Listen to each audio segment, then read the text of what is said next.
This man never expected that by accidentally pushing open the door to another world, his life would take such a magical turn. During the day, Yuya would show off his abilities in the real world, but at night, he would enter the other world to fight monsters and level up. Yuya was living well in both worlds. One day, Yuya saved a girl. What Yuya didn't expect was that the girl ended up falling for him. She immediately asked Yuya to marry her. Yuya was shocked. Even the commander of the soldiers nearby couldn't understand it. Lexia, the princess of the kingdom, seemed to be acting so casually. But Lexia was very clear about her feelings. She had fallen for Yuya at first sight. As the argument grew louder, Yuya took them to his house. After talking, Yuya learned that Lexia was actually the second princess of the kingdom. It was his first time meeting someone of such high status, and now he felt very nervous. But Lexia didn't care about that. She had come to express her gratitude to Yuya. Ever since Yuya saved her, she had felt something she had never experienced before. That's why she wanted Yuya to marry her. Yuya didn't understand how this could be a way of thanking him. Although he was happy to hear Lexia's confession, he had never thought about marriage. After hearing Yuya's rejection, Lexia didn't feel sad. She knew that love stories always have obstacles. So, she decided to start from scratch and be friends with Yuya first. Although Yuya found it painful to think about being just friends, when he saw Lexia's sincere gaze, he eventually agreed. As time passed, the atmosphere between them got better and better. At this point, the commander of the soldiers couldn't hold back anymore. He had another matter to discuss with Yuya. The king wanted to thank Yuya in person. However, since Yuya still had school, they scheduled it for next week. After saying goodbye to Lexia, Yuya went to his new school on the first day. Watching Rio on the sports field, looking so cool, Yuya felt envious. Just then, a girl named Keith suddenly struck up a conversation with him. But before they could talk much, something unexpected happened on the field. Akira kicked the ball for Keith.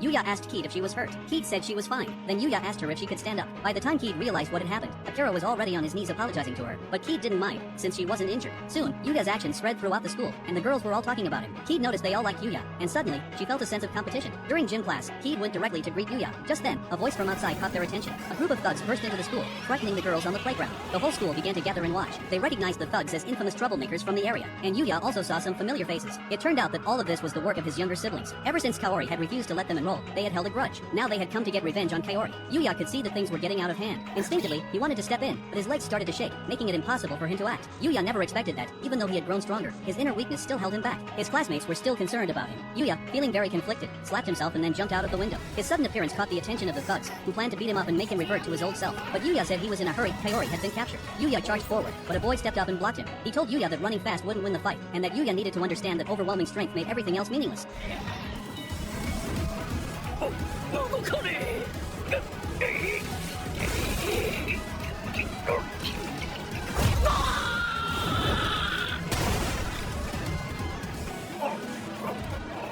As everyone watched Yuya approach Kaori, the leader of the thugs couldn't stand it anymore.